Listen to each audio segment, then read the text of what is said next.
4 मित्र थे। इनमें से एक खाती था, एक दर्जी था, एक सुनार था और एक ब्राह्मण था। चारों ने परदेश में जाकर धन कमाने की सोची और एक दिन ठीक मुहूर्त देखकर अपने गांव से रवाना हो गए। चलते चलते शाम हो गई तो एक कुएं के पास रातवासी के लिए ठहर गए। सबने भोजन किया और फिर सोने की तैयारी करने लगे। सुनार के पास सोना था, इसलिए उसने कहा, भाइयों सबका एक साथ सो जाना ठीक नहीं होगा। दर्जी ने कहा, हाँ भाई, ठीक कहते हो, हमको बारी बारी से पहरे पर जागना चाहिए। ब्राह्मण ने सबके पहरे का समय निश्चित किया। पहरे पर सबसे पहले खाती की बारी आई। वह जागने का प्रयत्न करने लगा, किंतु थकावट के कारण उसको नींद आने लगी। उसने सोचा, कुछ काम करना चाहिए। खाती ने एक लकड़ी का टुकड़ा लिया, औजार निकाले और पुतली बनाने लगा। अपना पहरा खत्म होते होते उसने लकड़ी की एक सुंदर पुतली बना ली और फिर दर्जी को जगाकर सो गया। दर्जी ने देखा, पुतली तो बहुत सुंदर बनी है।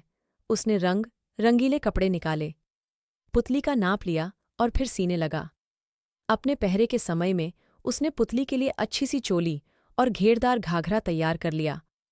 साड़ी के नाप का छूंदड़ी का कपड़ा लिया और पुतली को सभी कपड़े पहना ओढ़ाकर खड़ी कर दी। फिर आधी रात के बाद सुनार की बारी आई।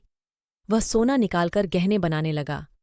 धीरे धीरे उसने बोरला, झेला, कर्णफूल, नथ, हंसली, हार, चूड़ियाओं, पायल सभी गहने बना लिए और पुतली को पहना दिए।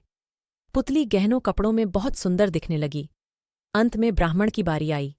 वह पुतली को देखकर विचार में पड़ गया। उसने सोचा, इस पुतली को अपने मंत्र बल से जीवित करना चाहिए। वह मंत्र बोलता हुआ उस पर जल छिड़कने लगा। सुबह होते होते पुतली जीवित होकर जवान लड़की बन गई। सवेरा होते ही सभी जाग गए और सुंदर लड़की को अपने पास देखकर आश्चर्य करने लगे। ब्राह्मण ने कहा, इसको मैंने मंत्र बल से जीवित किया है, इसलिए मैं ही इसके साथ विवाह करूंगा। खाती बोला, वाह जी वाह, ये कैसे हो सकता है?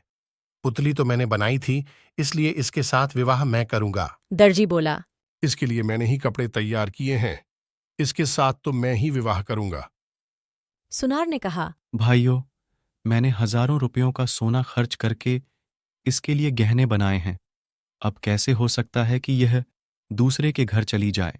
इतने में गांव के कई लोग भी जागकर अपने काम धंधे के लिए कुएं पर आ गए। चारों को लड़ते झगड़ते देखकर गांव वालों में से एक समझदार बूढ़ा बोला, भाई क्यों लड़ते हो? पूरा मामला समझाकर कहो। चारों ने बारी बारी से अपने बयान दिए और लड़की के साथ विवाह करने का अपना अधिकार बताया। बूढ़े ने सबकी बातें समझकर कहा, खाती ने पुतली बनाई और ब्राह्मण ने इसको जीवित किया, इसलिए दोनों इसके बाप हैं।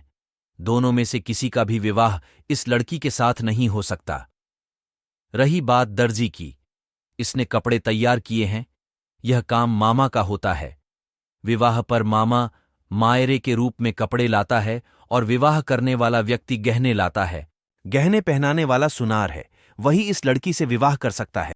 सबको यह न्याय स्वीकार करना पड़ा। सुनार उस लड़की से विवाह कर अपने घर लौट आया और दोनों सुख से रहने लगे।